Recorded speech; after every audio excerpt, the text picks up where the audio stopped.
Hi, my name is Kevin McDonald, and I'm declaring my independence. Independence from what? Why, negative thoughts and energy, of course. Chief among them, hate, division, and fear. You see, I know that we're all one, and together we can solve any problem, save our planet and each other. Please, join me as we come together as one and choose a better way to be. So now, let's begin with my independence report.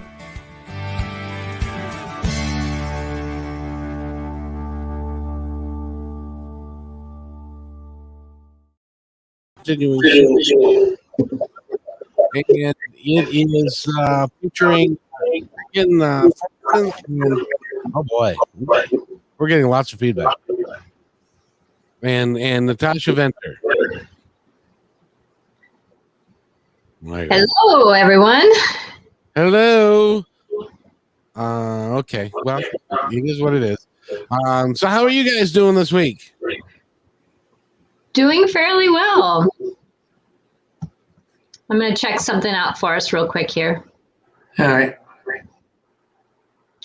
My computer's going slow today because Mercury's in retrograde.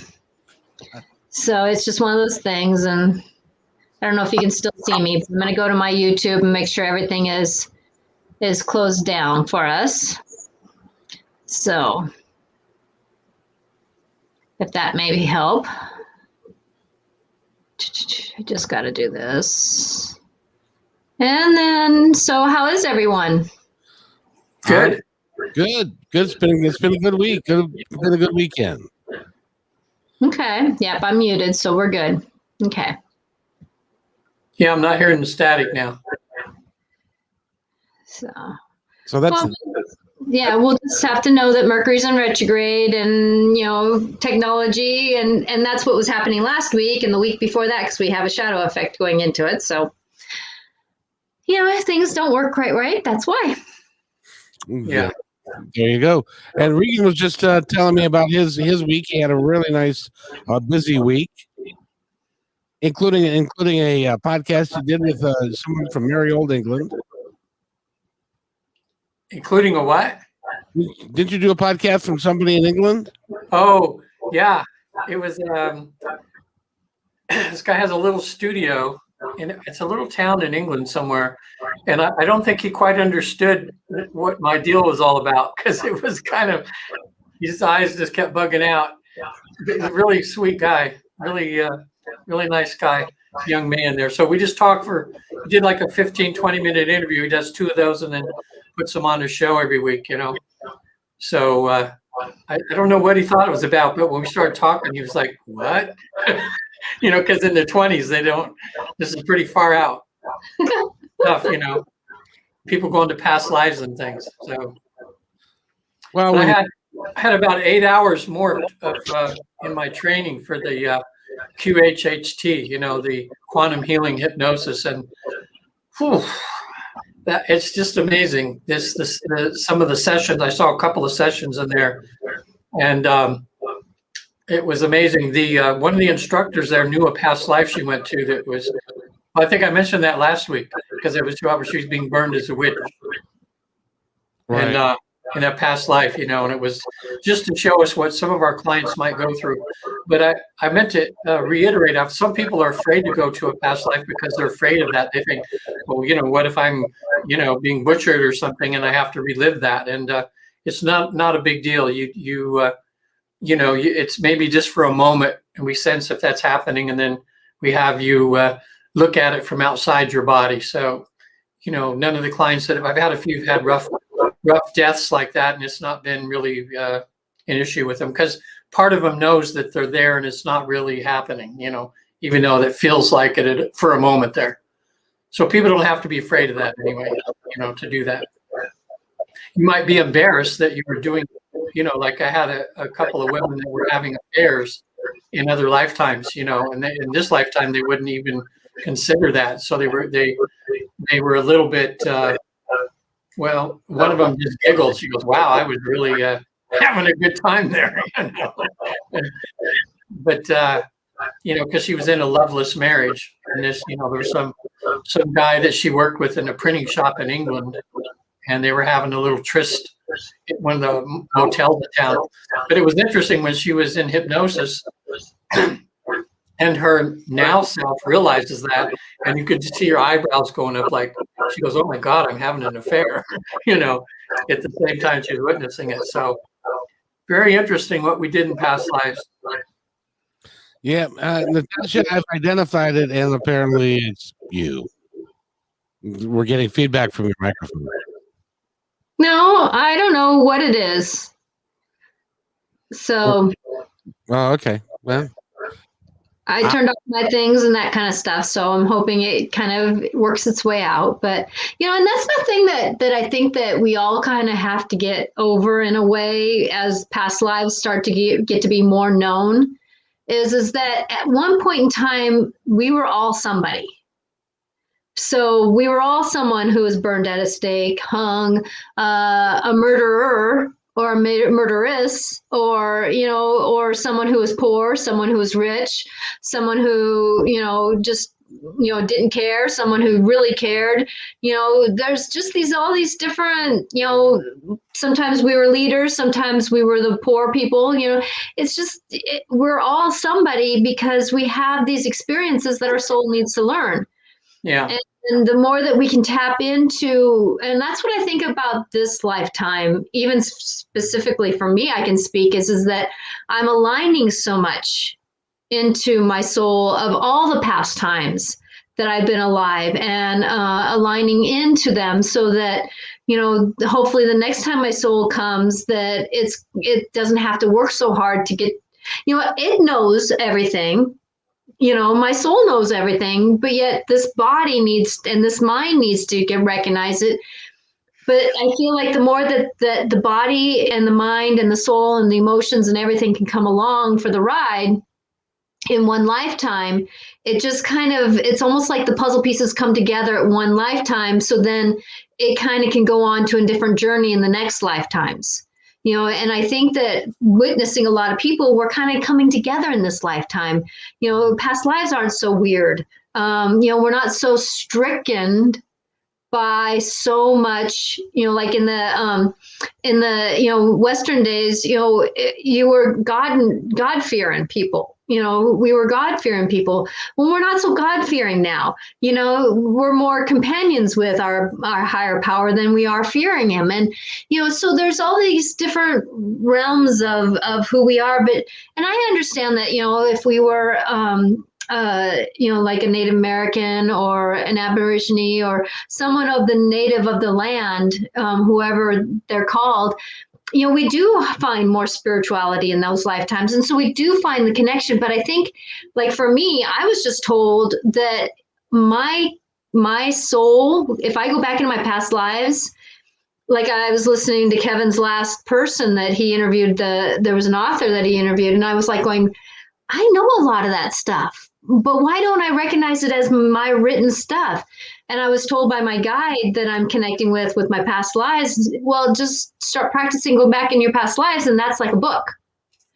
You are the Akashic records, because your soul is so old, of many past lives. And so just go into those and you can tell people the history. And I'm like going, oh, okay. Because I was told that my history of my souls can be the future of what our life is, because what we do in our past is who we are in our future.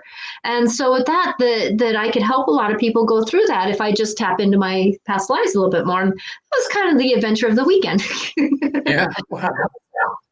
Well, I think what I've noticed in even regular therapy, that if you think about even in this lifetime, we start talking about things we're ashamed of. And I think there's a few things came to mind that I'd done in this lifetime that when I was a different person anyway, and I realized I'm not that person anymore. So I have a lot of my clients that have, carried stuff that they've done, carried with them stuff that they've hated themselves for, like when they were in their 20s or 30s, and now in their 60s or 70s even, and they still can't love themselves because of things they did when they were younger.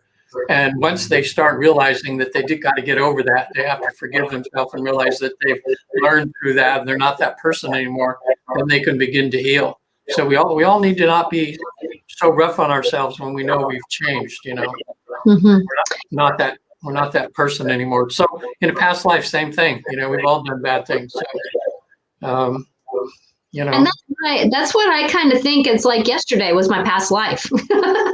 It was just a past life of this, body, but it's other past lives. But and that's the grace that I think this is the saying that my dad taught me when I was very young, and I use it to this day. Even the year that I had to take care of my mom with Lou Gehrig's disease, is that at this minute in time, you have this much information. Tomorrow, you'll have more information, and you maybe would have made a different choice because you had different information. But you got to forgive yourself for where you were because you only had that much information when you made that first decision. And so it's that part of going, okay. And like, I know that after taking care of my mom, that I would have looked back and gone, why didn't I do that different? And I would have, if I didn't take a snapshot of where I was at making that decision, I wouldn't have realized I was so exhausted, and I had a new baby. I had a 4-year-old. We just moved into the house. I was losing my mom. She didn't want to work with me some days because her world was closing down and she wanted to make choices. So we were battling a little bit at that time. And it's like, so with that snapshot, I had to say, well, at this minute in time, I'm a little frazzled. So I'm making decisions while I'm frazzled. And tomorrow I won't be so frazzled. The next year I won't be so frazzled, or, when I look back. And I wouldn't say that it gives me grace, but it gives me some kind of, okay, I don't have to beat myself up. At least I don't go down that rabbit hole, because I said that at that time. And I swear I said that. It doesn't mean that I got grace with making poor decisions.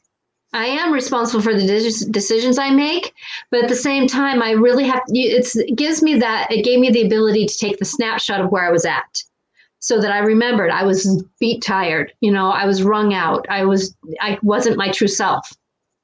Yeah. I think we remember, like, I know when I was 19 and had my first child, I was a really bad father. I didn't know how to be a father. I didn't even know myself, And part of me sometimes I look at my kids now, or my 4 stepdaughters that I have, and that was 10 years. See, that was 20 years later when I had them, and I was a lot better. But now, when I'm even who I am now, part of me once in a while goes, gosh, I wish I could start over and be a father now, because I know I could be great now. But then I realized, that's just the game. We learn as we get older. Maybe that's why grandparents are so good to young kids, because we're so much better at parenting when we're, or in wisdom and things that we didn't have when we were younger. So we're much easier on them than their young parents are. We see them more for who they are, rather than having to be the parents and be inexperienced and not know how to parent. It's tough being a parent, especially nowadays. It's tough. I don't know how these young people are doing, especially in the San Francisco area where I live. It's like, I mean, unless you're working for like Google or one of these big firms, it's you can't even afford your apartment. Little apartments here, just starting apartments, are almost $2,000 a month just for a 1 bedroom. And that's a lot. So it's starting out. It's a lot ending up. Yeah, what apartments go for in Seattle there? For a typical one, in Seattle or outlying areas? Yeah, well, the Seattle area. It's not as bad as here, I don't think, is it? It's getting there. In Seattle, 1 bedroom goes for around $2,000. Okay. In the outlining area, you can get one as cheap as $1,400, but a lot of them are like $16,000, $17,000 a month. Yeah, and they make you sign a year lease and all that stuff. Yeah, my Patty has she has a condo that's about 800 square feet, and she rents that for $3,200 a month. And people are lined up to every time it's a vacancy, it's just filled immediately. So I don't know. I just feel sorry for them, and somehow I guess they're going to make it, just like we did. I mean, it was a lot more for us than it was for our parents too. So, and we did it. So yeah, well, we were lucky, because the kids nowadays, I don't know how you can afford to buy a house for $500,000. Yeah. Oh God. I just don't know how you do it. Yeah. I was a real estate broker when I was 23, and I remember I had a new client came into the office, and the guy had a big beer belly with the t-shirt didn't quite cover his tummy in the front, and the wife was kind of, raggedy a little bit, and they had this old beat up car, and they wanted me to show them some stuff. And so I'm doing this judging thing, like how they're going to afford to buy a house, and I took them out to this house, and the first one they saw, they said, yeah, we're going to buy it. So I'm thinking, okay, I'll get back to the office, and we'll see if I can find a lender to give these guys some money or something. And then the guy said, well, we'll just pay cash for it. That was my thing. Like, wow, don't judge a book by its cover. When I was, that's when I was 23 years old, and but that's a good subject, isn't it? It's like judging a book by its cover, because we're still all guilty of that, I think, but hopefully less and less and less all the time, judging people just because of the way they look, or where they live, or something like that. That is a good topic. Yeah, because we never know what's on the inside. We never know what care people have. Many people kind of like living in that incognito of what's around them. Yeah. And I live my life pretty non-judgmental. There's a couple times where it's like, like I'm flipping through Facebook or something, and somebody has a message, and I kind of flip over it, and then I flip back going, why did I flip over him? I mean, I keep questioning myself, because the more that I question myself, the more that the layers come off, and the more I kind of go, it doesn't really matter. It doesn't really matter, because I feel like there's a lot of things that I'm kind of in the really deep shadows of working on, because I've worked on a lot in my life, and because life has presented a lot in front of me to work on things.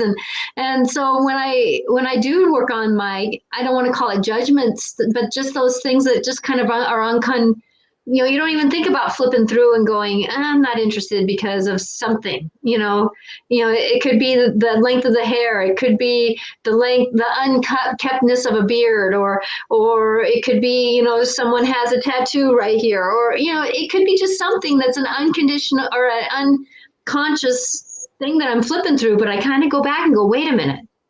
Yeah. Wait a minute, just because it is about not necessarily desensitizing ourselves, but asking, what is it about this person that kind of sets me off a little, and that's where sometimes past lives go back,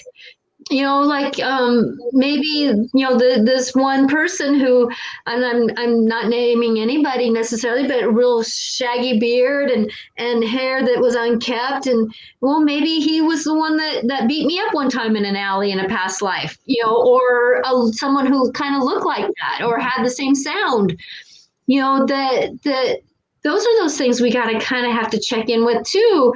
If we can, the why. Is it something in this lifetime? Is it something that I heard from a parent that we shouldn't interact with people that look like that? Yeah. And a lot we get, we have to start realizing a lot we get from our parents too.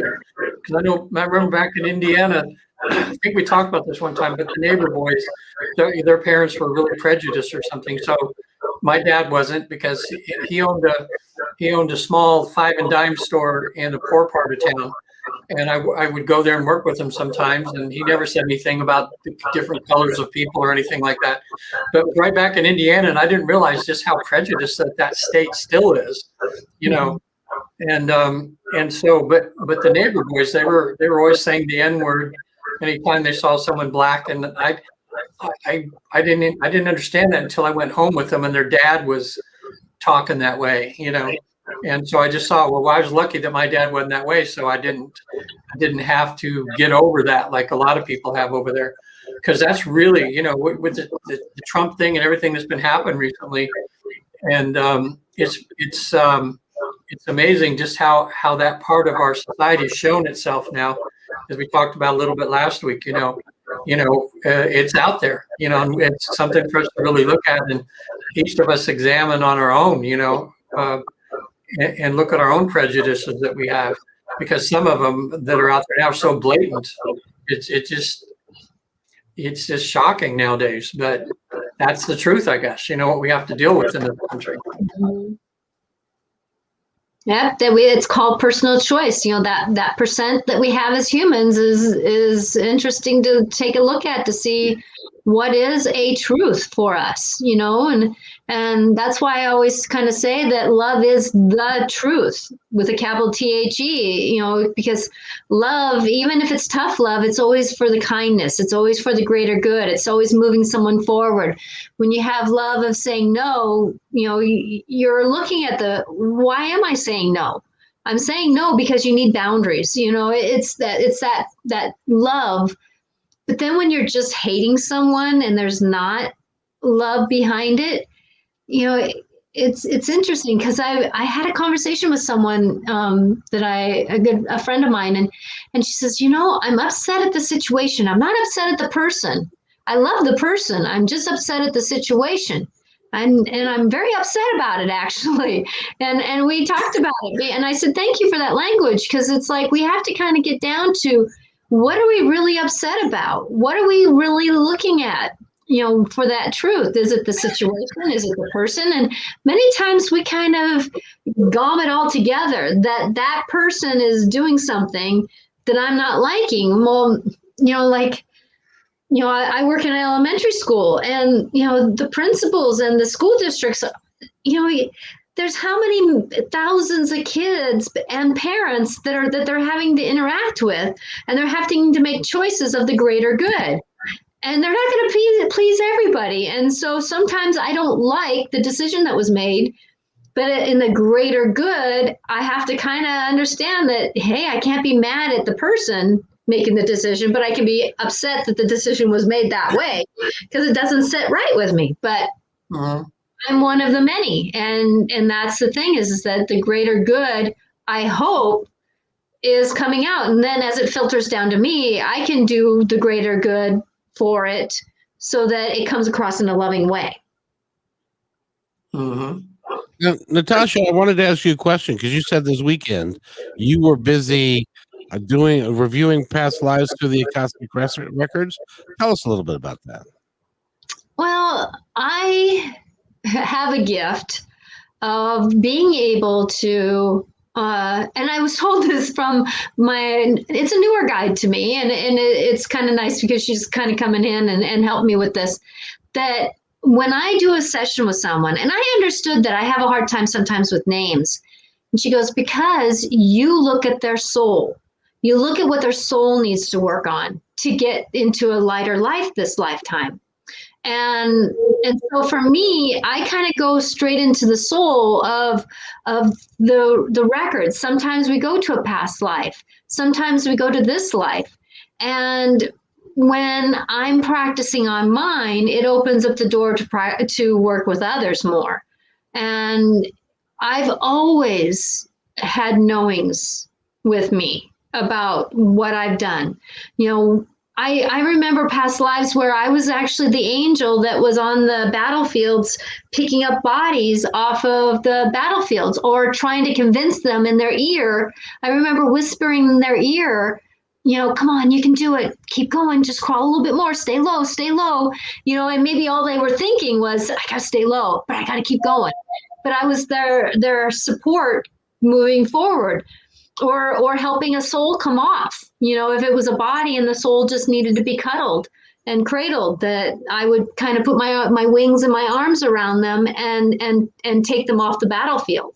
And so with that, when I have this knowing of myself, it really helps me tap in. Like the other day, my husband and I were talking about something, and he says, how are you supposed to understand? I said, I just go to a past life when I was a man.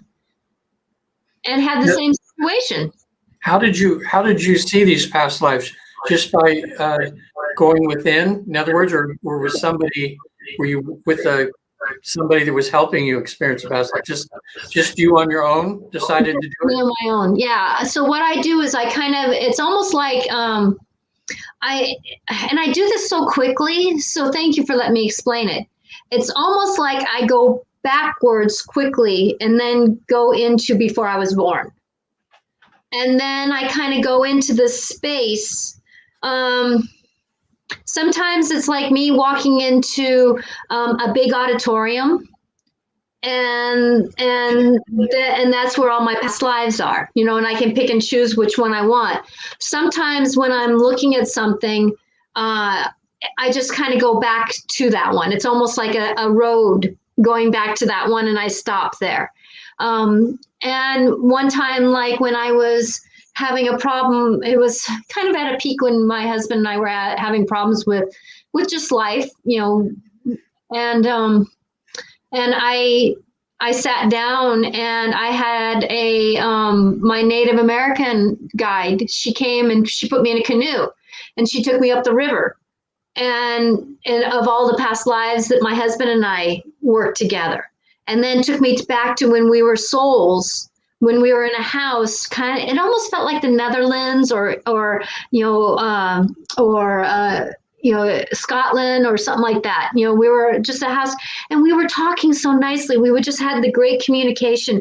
We didn't really have bodies. We were just at peace with each other.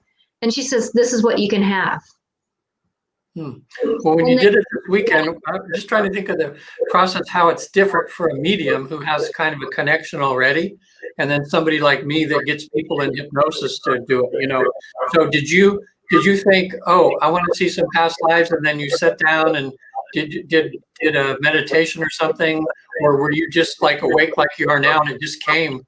Like I just did it now. You know what I mean? Like I can, Wow.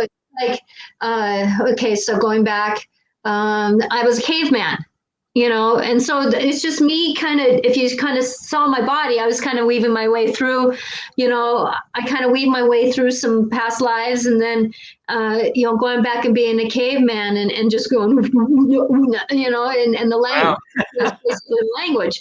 And but I've done it so many times that I don't have that wall. I don't have anything between me and it. When you see your past lives, does it seem to be that it has some sort of relevance to something you need to look at for what you're going through?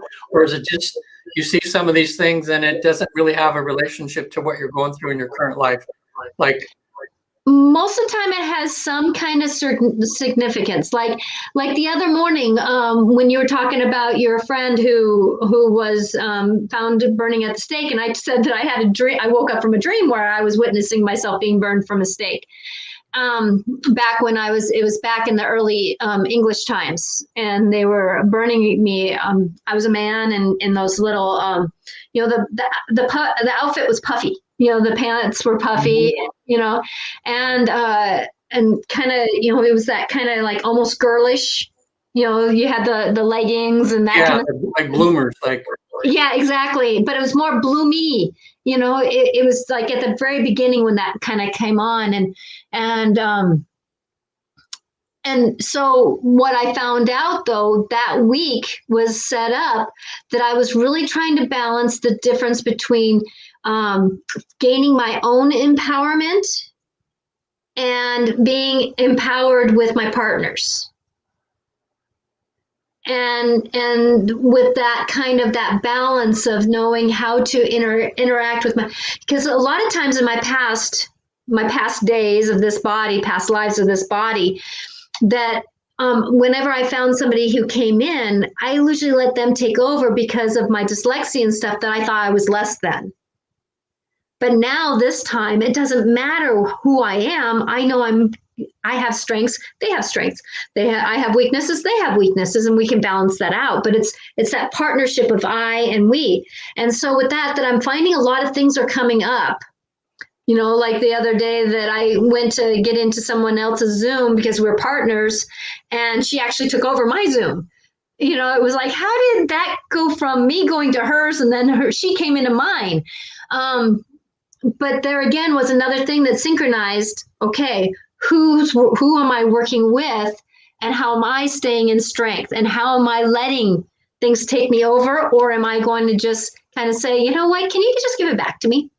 How am I managing this? How am I navigating this self-empowerment? But being burned at the stake is a depowering thing. someone took my power away when I knew that I wasn't that person that they thought I was. Yeah. You know, I found that when I have clients and help them go to past lives, when they leave that body and see their funeral and everything, and then I have them in that soul state. And if I can talk to their higher self, which talks to them in third person, I say, why did you show, of all the lives they lived, why did they just see that one? And they usually they'll give them the reason. It becomes very obvious to them when they're told that, and then their this life self goes, oh my God, that makes so much sense while I saw that. So it seems like most of the time, if you're like people that are watching this or listening to this, if you've had a dream or you've been somewhere and had that deja vu and you've had this feeling you've been there before, it's probably doing that for you for a reason to have you examine what that life was like and what's going on in your life now. And are you still dealing with that same issue, you know, or just some awareness? So it didn't seem to be just for like, you know, giggles that they just show you these past lives, you know, that there's a purpose. Like what would be the purpose if you have seeing the life, if it didn't have any relevance to what your life is now, you know?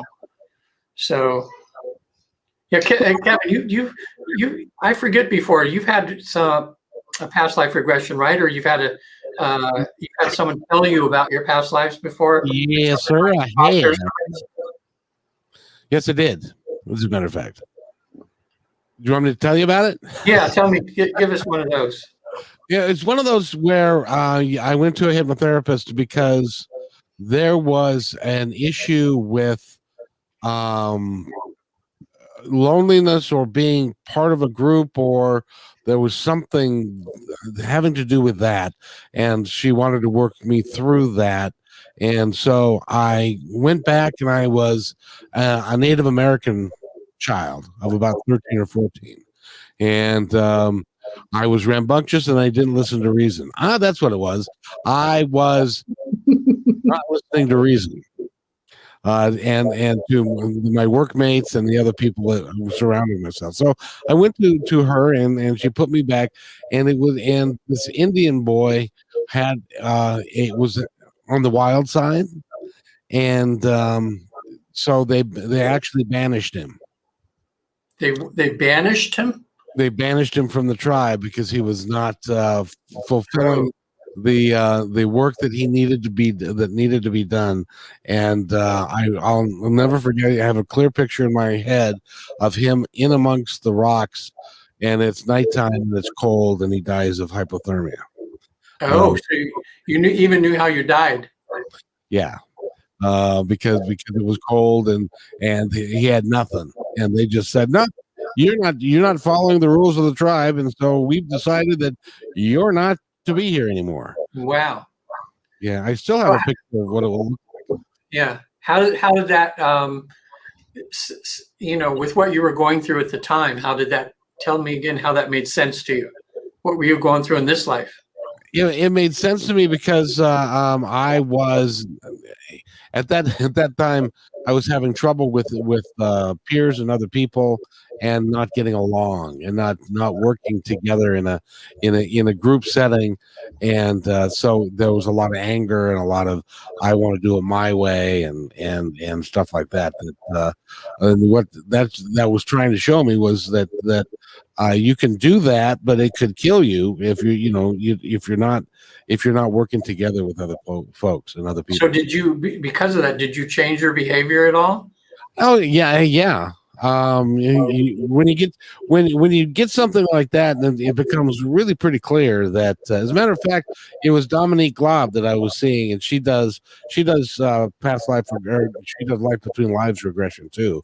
We didn't get to that one, but this one was, and she kind of we worked through it, and she explained why it was the way it was, and that in order to work together with people, you need to understand and work together. You can't always have your way, and you have to work together with people and understand that they're trying to accomplish the same things you are, and stuff. So I vividly remember that whole scenario. So but it was pretty cool. I highly encourage anybody who has not had a chance to go through a past life regression or to do a life between lives regression to really do it, because it really can be a life-changing experience. Yeah, there's a lot of benefits, right, Natasha? I mean, this. There is. You know, I used to think it was just it would just be a fun thing just to see if you lived before, but it changes for people that have this thing about spirituality and God, and they just have all these questions and wondering about which religion and all that. Just having a past life regression is a good thing to do to start getting you to look at the world with a bigger picture. You know, so that you can see things. You definitely start to be less prejudicial, and you start to be more, I think, more compassionate in that, and you know, and you start really realizing or wondering, you know, what the heck, what is my mission now? What am I supposed to be doing? You know, when you keep, you know, having these lessons that you go through life after life, you know. So yeah, it's there's a lot of benefits to it. But even if it's just the one where you realize that you're much bigger than you think you are. And you actually wrote a book about it, right, Reagan? What? You wrote a book about your experience. Yeah, I did. Well, I have two out there now. One's that reincarnation is real, which is, I think if people look at that, they're just going to see that there's a lot of research going on now. I mean, the University of Virginia has been doing research for 40 years, and there's a lot of proof out there now. I mean, it's, you know, it's pretty much a done deal that it's, you know, and of course, you know, for the people that don't want to believe it, they won't. But there's so many people that are questioning, and they just want to see a little more evidence. So the evidence is out there now, you know, I think where, you know, people can be relatively assured that, yeah, this is the way of the world, you know, that we've been around before and we're here now.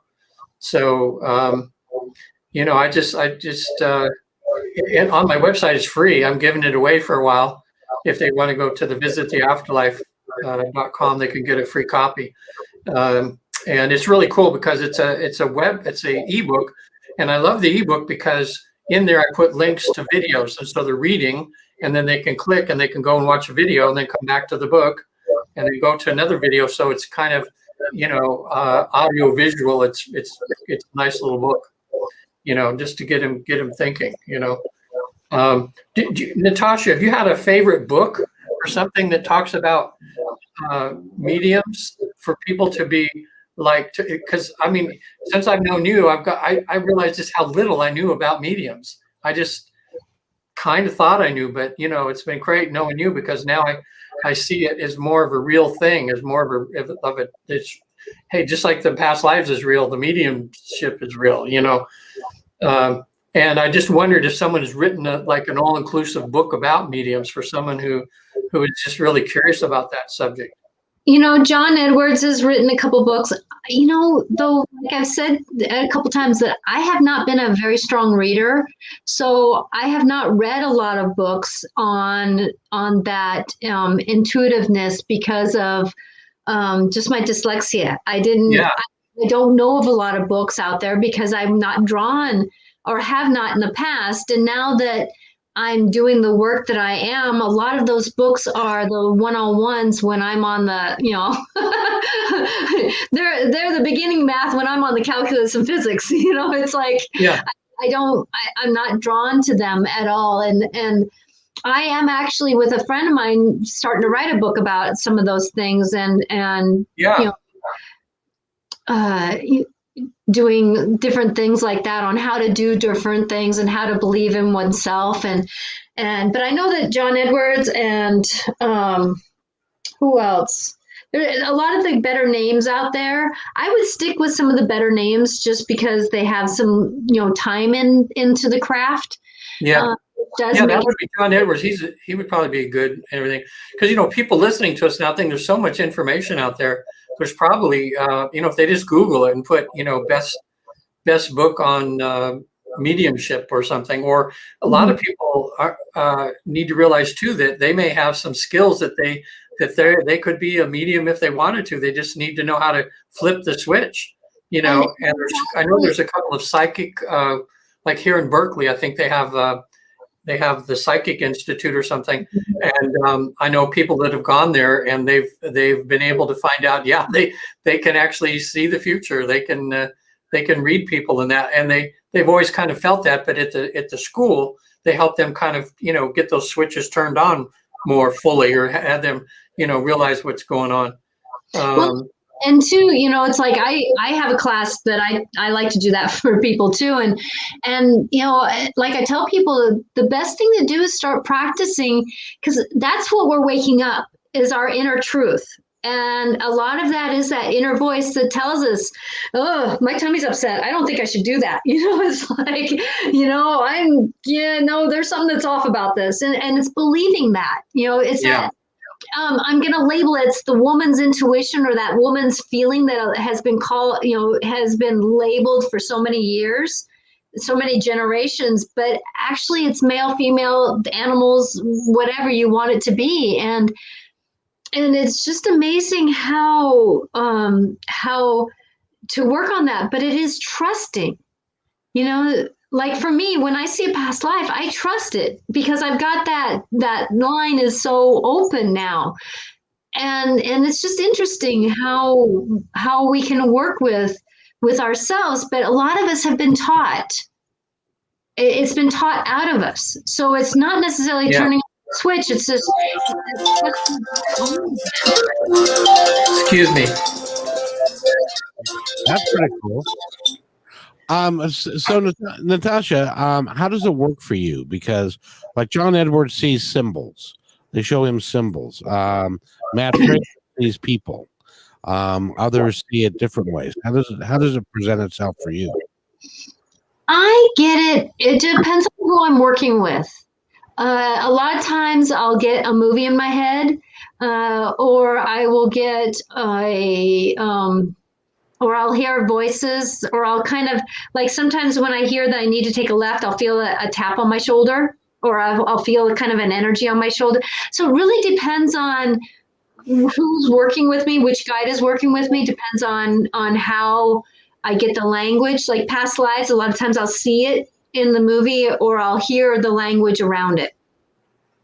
And so with that, when I'm hearing like a loved one is saying something, that I'll hear, you know, something like orange juice, and I'll see somebody maybe working in the kitchen, and those two things coming together will put the language that it was that person needed to hear. Yeah, I've heard I think 2 times in my life where I actually heard a voice, you know, in my head anyway. You know, 20 years ago, I would have thought, okay, I'm losing it, you know. So, you know, that's good for you to say that too, because people, you know, I think when they have that experience, sometimes they wonder if they're losing their mind, but you know, and of course you have some crazy people saying that some go do something bad, you know, so. But that's one thing I want to make that very clear right now. Yeah. That mind and bad entities that are attached to a lot of these people, they'll be bad influences. They'll say negative things.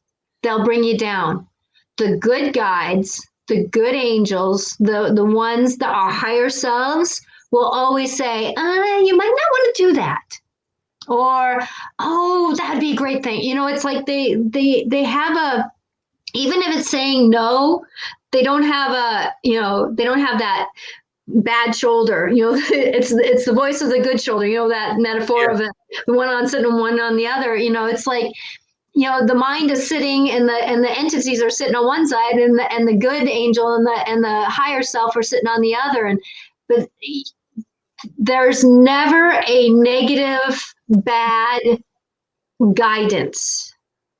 Now, there's guidances sometimes where, you know, it's like, yeah, you should go down in that tunnel. There's something there for you, you know, but it's not necessarily but you'll maybe find that there's this rock that just was an amazing thing. You know, it's like they'll usually guide you because there's a good reason. You know, like the other day I was taking the navigation system and it took me on these side roads. And it was like, why are you taking me down the side road? Well, out of the fog was this deer. And luckily I just saw it out of the corner of my eye with the light reflected it just nice because it was a really thick fog. And like, oh, be gentle with yourself in the midst of not knowing what's going on. That was the message I needed to get. And so even though I was kind of going off on a weird road, I got the message, and that carried me through for a couple of days, because of what I was going through. There's all these different reasons why we sometimes go down a bumpy road, but we never know why. It's like, for me, I heard that I needed to get disability insurance. Well, I ended up getting on disability because of my shoulders. Well, right after that, I ended up having kids. And after that, my parents got sick. And after that, my uncle got sick. It's like, so that disability carried me through, even though my shoulders were a negative thing, it actually carried me through a lot of things in my life that I needed to be present for. Yeah. And they actually were presents in my life if I really looked at it, because my mom passing made me who I am today. And oh God, I'm so grateful. Well, I think people, like, anytime you have a dream or the intuition, if as long as you're mindful and realize, we know instinctively if something's going to the negative side or the loving side. At least most of us do, I guess, unless you are crazy or something. So I've always found that anything from the other side is always plus. It's always a loving thing they're trying to get you to. I've never had one little thing through a dream or an intuition or something, or when I felt they were talking to me, that it had to do with doing anything that was negative whatsoever. Mm-hmm. It's always good. I know a lot of people have like coyote as a guide. Well, coyote's a trickster. Coyote is one that likes to play mischief, and so you have to watch how mischievous someone might be, because your tricks that you play on someone might go a little bit over the edge, but that's learning your guide. It's learning who is around you. It's like I had fairy or elementals that were in my kids' room, and even in my husband's side of the bed that was dark, and they were not happy looking. They were quite, but what they were doing is, my husband and my kid were very depressed. And so they were kind of being the suction cut. They were being the vacuum cleaners, to help with the negativity. Now, like I told one, I said, you're getting a little heavy here. How can I cleanse you? How can I help you clear out so that you're not adding more negativity to the room? Because sometimes things get too overwhelmed when someone's working through a lot of things. And so you need to cleanse them, like rocks we cleanse, like windows we clean so we can see outside. There's these things that are going on that we just got to kind of help move through. So something that can be negative for our greater good, we sometimes just have to help it turn more neutrality. Where do the negative entities come from? Well, just like we have good, you have to have bad. Just like you have light, you have to have dark. And it's perspective. That there's some people that have really good guides that are dark. Like I had one younger friend of mine that she has Sauron from from Lord of the Rings, and people would think that would be a negative guide. But like I told this friend, I said, you might want to just be careful that you stay in balance. You have other guides that can balance out the shadow and the light. And then I realized Sauron was just coyote in another, because there's so many different names for different guides. Out there. It depends on what belief system you are. It's kind of like Mother Mary. She's Mother Mary, she's white calf buffalo woman. She's many different things, because it depends on what you believe in, depends on how your guides come to you. And so with that sometimes they kind of take on a negative wordage just to kind of help you work through your negative things so that you can turn around and be light. Are you saying that there are negative energies out there that come from someplace other than God? Mm-hmm. Then where do they come from? They just come from just, um, what I can only explain what I see. They come from a very icky, dark, just place. They just come from it. And I don't want to call it hell because hell is perspective. I like it. I like I was watching Lucifer on Netflix, and they had a perfect scenario for hell. It was doing the action over and over and over again that you did, like you shot someone and you shot someone over and over and over again. It was a personal hell, but it just has that, I don't know, icky feeling. And I know some of this image that I have might be a little bit tainted from what I've seen on movies and that kind of stuff, but it just has that ickiness. And then some of us have these entities or these beings that passed away. Maybe it was someone who lived a really nasty life. They were maybe they were murderers and stuff like that, and they chose not to cross over to do the work. They stayed in this life, and then they attached to someone, or they attached to a house, and they caused problems, and so it's hard to move them along. But there's, like, I had a friend who had I'm going to call him a demon in her closet, and he hated when I came over because he knew that I could take care of him because I was opposite. I was love. It's pretty funny. He had a demon in his closet. Yep. Hey, guys, come over here. You can come over to my house and you can see the demon in my closet. I know, isn't there a song about that or something like that? But because she has a porthole. She has a porthole into there's a porthole that goes into Earth, and sometimes there's places in Earth where it's negative, and then there's some places that are nice. But that's the balance. You have to have the shadows in order to have the light. There's under the table and there's above the table, so, and if we recognize that, it's called just finding the balance somewhere in the middle. And balance sometimes is here, sometimes it's there, sometimes it's right in the middle. I saw a case this last week in one of the cases I was watching, and when the person went under for to go to a past life, and then he went beyond that, and he became this enlightened being. It was amazing. And he was going in and out of portals, and his voice even, it was like he was channeling almost. And because the facilitator asked him about portals, and he goes, oh, yes, and he was at one, and it was right in the middle of some busy street in some city.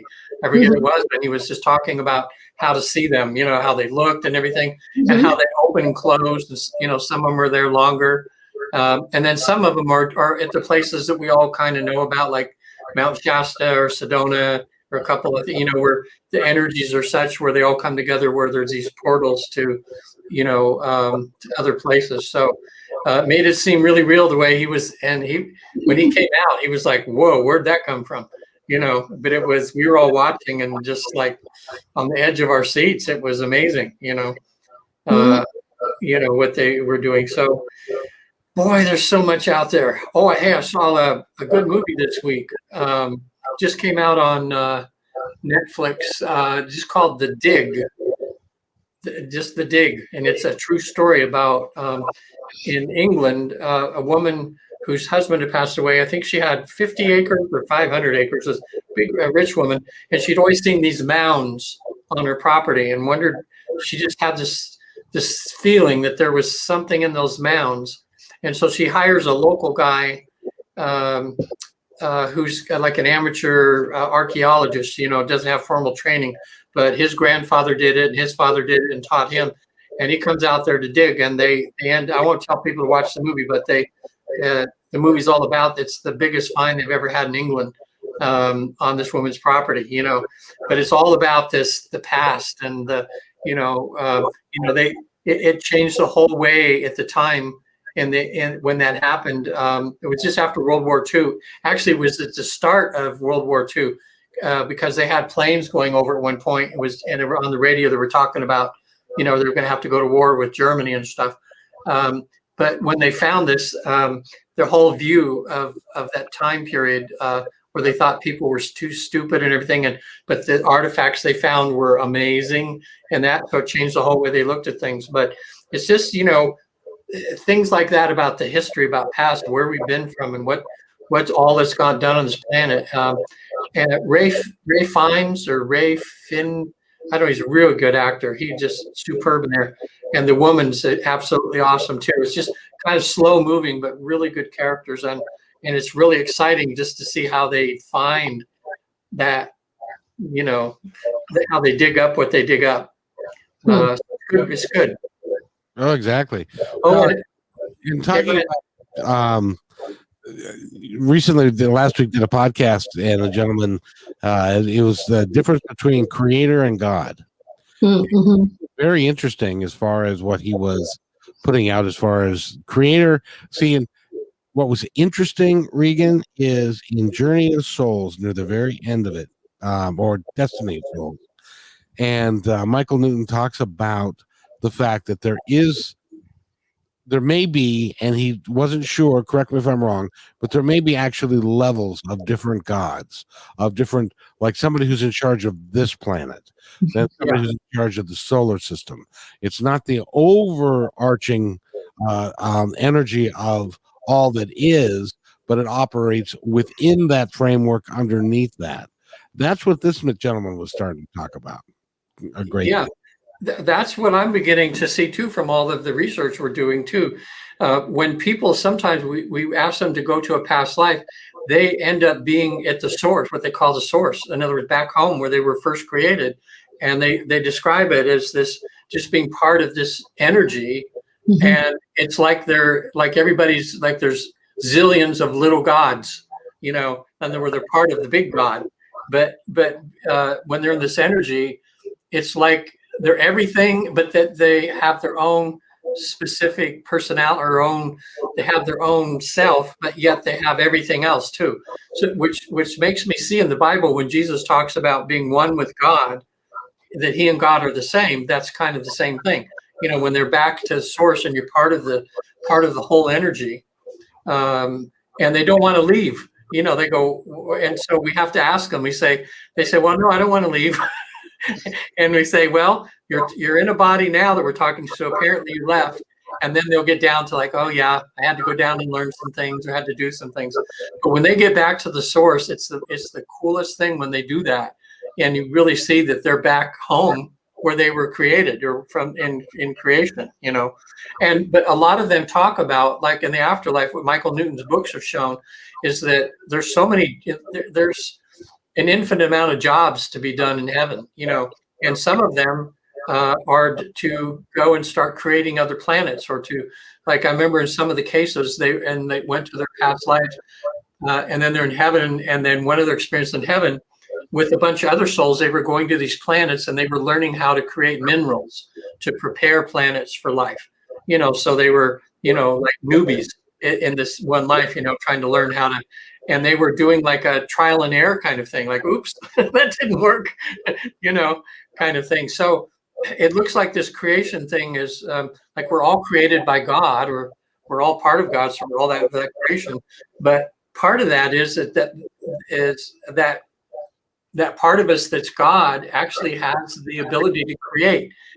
And that's when we see it in little ways, when we do with our minds, how we create our existence, or we create something we want, like The Secret, they're talking about, oh, you want something, you put your energy there and it manifests.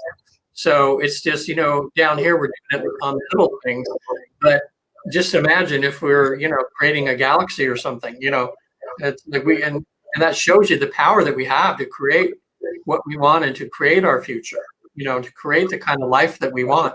We just have to know that we can, that's part of it, just knowing we can. And getting rid of the roadblocks and the people that have told us we can't our whole life, Oh, exactly. And people tell us that you can't do that your whole life, right? I have a memory. Well, actually, I was talking to someone and they said, well, I'm one of the ones that came, one of the first ones that came, and I went, okay, I don't snub somebody else's belief system. But it made me question mine. So I asked my team to take me back to my point of creation. Yeah. What was that like? And I was sitting in the car and they just took me straight back. And I remember seeing this big, like, just amazing light. And I can't say it was long. I can't say it was thick. I just remember it was just a pure light. And and it was just, things were just taken off and put into, like, I don't want to call them seed pods, but just taken off. And that's where creation, we were created of light. And then as we went on, we ended up being different things. But they just mainly just showed me, because I was waiting to go into an appointment. So I ended up having to go there. So they were just showing me that split second of that moment. And it was like, but I remember us coming off and being kind of like in alignment, that when we came off, it was like 1, 2, 3, 4, 5. We weren't more important 1, more important 2, more important 3. You know what I mean? It wasn't about that. It was just when we came off, the point of creation, the creator, because the creator is light. You just described what he wrote in the book. Yeah, when they're there, they describe it just what you said, Natasha. They describe it as this light that's indescribable almost. It's just so loving and powerful and bright, but not bright. And they say it's hard to put into human terms, but they love it. They just love it. It is love. It is love. And love. And coming off of that spot wasn't any less love. Right. Right. Yeah. It doesn't matter what we did afterwards. And that's the thing is that a lot of times when I'm doing work with someone and they're having a hard time with love, and I haven't done this with, it has to be the right moment at the right time. And I have them go back to being the spark of when they were created as the moment when one egg and one sperm came together, and that spark, that is the time we get the closest to being that spark of creator or creation. Because we're all made of light. And if we remember that light is sitting with us, that's what we're meant to create in this world, is that spark of light in us. Now, does that mean sometimes we're not sitting on the couch going, God, Yeah. But at the same time, though, we are always that spark of light. And that's the light that either says we're in our prime of life or we're starting to dwindle away. Yeah. Because there's a certain time when it pulses brighter and pulses less. And it doesn't matter if you're 99 years old or 40 years old. It depends on who we are and where we're at in our life cycle. Depends on if that light is bright and how our self-perception is. Because I know for me, there's times when I just shoot that light outside of me, like especially when I'm in the shower, because that's the perfect time. Water conduit is the best time to help with your emotions. Mm-hmm. Then I just shoot almost out of every pore, and it just kind of helps just cleanse me. I actually, it's funny you said shower, because it's one thing I always, when I'm teaching EFT, the tapping for people when they're talking about their issues and going through, I said the best place to do it's in the shower. I said, you go in the morning, you've got the water coming over, and I said you can decide what you're going to work on, and then it just lets their emotions out, and it's just a great place to do therapy, self-therapy in the shower, Oh, almost every shower I take from my hips and I pull down on my legs, and then I, pull on my foot and pull on my toes to release that tension that has been created in my day. And I kind of, take the shower and, just kind of, and then I have a knowing that I have wings. And so sometimes I sit there and I wash my wings off because they carry a lot, it's like, I love it. And and I have a gift because I live on a well, and I have a septic system. So my water comes out of the ground, comes in through the shower, and then back to the ground again. So for me, I really feel, I say Mother's Earth's love giving me a chance to just be cleansed for that day. Because when things go down the drain, and I tell people, don't watch what's going down the drain unless you want to really say goodbye, because it's like, it is about releasing, transforming it so whatever comes in can come in as light and love, because that's what Mother Earth wants, is us to know that she loves us no matter what we do. Yeah. I'd always thought, we were talking about the light, and every time I'm at a fireworks demonstration or this 4th of July and the fireworks, and there's tens of thousands of people just woo, wow, and they're seeing all the light. And to me, that's always kind of this something from their inner is reminding them where they came from when they see these colored lights. And that's why they're drawn to it like a moth to a flame, and because you wonder, it's just a bunch of things going on. Why is everybody so, why do hundreds of thousands of people all over just can't wait to go see a fireworks demonstration? And I just know that something inside is, they're experiencing that light, which when my clients are on the other side and they experience the light, that's like the most interesting and enjoyable part of the journey that I take them through, is when they get to experience all these colored lights and the energy that's there. It's when they feel whole and they feel love. Anytime they're in that light, they feel love. So well, that's the Aurora Borealis colors. Yeah. And that green in there is the green of Mother Earth. And it's her and him and Father Sky dancing, and if there's a different word that people use for Father Sky or Mother Earth, that's up to them, but that's the words that I choose to use. And that's just the dancing that they do. And that's actually the colors that I have come up and then come back down to work on chakra work, or go into those different places where, like in the heart, you can usually go into a lot of different past lives. You can go into different places, and it's quite interesting when you can do that kind of work with someone. I know that I've helped several people come up and find out a lot about themselves through doing a lot of my meditations.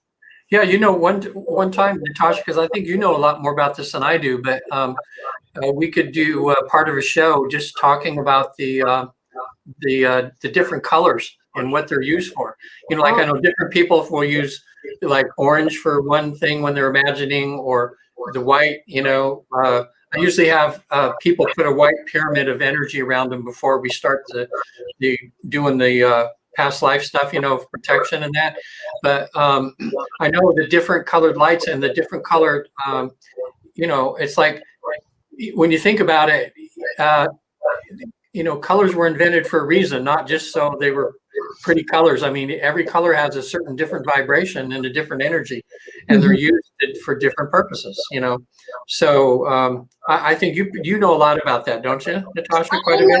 I know a lot of things, but sometimes that the humanness of written word, sometimes it doesn't stick with me. I may know it, but yet it doesn't stick with me. And there again is that. It's the same with me. Yeah. But anyway, just bringing that up now, if someone listened to this, there's people out there that are experts on it. You can go online and go, and we'll have to talk to, I think I mentioned that before, but I found, I don't know what I did with them here this week. When a cleaning lady came, I moved them, but I have some necklaces that I have that, are different gemstones and things. And there's a company called Gemisphere up in Portland, and it was channeled to him and his wife from the Teachers Beyond, what all the meanings and purposes were for all the gems of the earth. And it's a book that's about that thick, and it's amazing because they'll have like, one week would be the guardian of the sapphire, and then the guardian of the diamond, and it's all these, and it's just magnificent to read, and just to see that, like, colors, sounds, gems, everything that's put together here is for some sort of spiritual help, or some sort of physical help, to help us to evolve. Yes. And we're just becoming aware of all that now, So. It wouldn't hurt me to remind myself. Well, kids, what do you think? Do you think we should wrap this one up, or do you want to keep going? I don't know. I have to call back. I took my wife's car into. We had trouble with one of the windows wouldn't stay up. You raise it up and it comes down again because it thinks it's hitting something, And I took it over and then rode my bike 4 miles back from the Lexus dealership, and I know I've got to call them back because they're going to tell me if they're going to keep it or not or what their problem is. So I think they're open till 5:30. Well, you better, we better wrap this up then. Reagan, how do they do it? How do they get a hold of you, Reagan? Oh, well, you can get hold of me at visittheafterlife.com. Again, there's that free book on there if they want. And then there's the book, 3 hours, 33 minutes in heaven. They can order through it. You click on it, takes you to Amazon. And it's about the time the 3 hours and 33 minutes I spent in heaven and all that I learned. But that's what I do now. It's my what I do every week now is help other people have that same experience through the Newton process. About 80. Now I'm up to 86% because I had a couple more successful ones this week. So 86% of the people that do this pretty much across the board are able to go to a past life and then go where they go between lives, which is heaven, and spend some time there, see people that have passed on, go to wisdom temples, go to the Akashic records where they could see all their past lives if they want, go before council, get questions answered about this life. It's absolutely hair-raising amazing, as I would say. So there's videos on my website, visittheafterlife.com. And if they have any questions, they can get a hold of me there. Natasha? Well, they can reach me at angelicclarifications.com or Natasha at angelicclarifications.com is my email. And it's a blessing to be able to help someone through their struggles. And I know for me, like when I had a group medium session, that there was a mother who lost a child, and I talked about her child's past life, and it kind of made sense why her child had problems in this lifetime. And so past lives do have validation, and it's amazing when we can kind of go, oh, okay, now I can put that in a different perspective than just like fear of because of you don't know why sometimes until you go into the research, and then you can find out more about yourself, which makes it a more well-rounded life. Oh yeah, and I was thinking, Natasha, too, we can both help people. I figure we've had 400,000 people in this country pass away from COVID, and each one of them has at least 10 people who are grieving now. Probably family, friends, and that. So that's 4 million, right? Would that be 4 million, I think? Something. 4 million people that are going through grieving right now. And Natasha is very good at helping people connect with loved ones on the other side, just to let people know that they're okay. And if they do a life between life with me, that's 3 or 4 or 5 hour process, they can actually talk to them and, just be there in person with them, talk to them, and see that everything's okay. So we just Natasha and I just want to let you know we're here to help. If any of you are going through the grieving process, we'd love to help you. And one of these days, you guys need to tag team somebody. And yeah. You guys would have fun with that. It'd have to be somebody who was willing to do you would have to do it one week. I'd probably do it the next week because it's all information, Days. Oh, that'd be a lot. All righty then. Well, I hope everybody has a great day, and thank you to you two for being here on another Monday. You have a good day.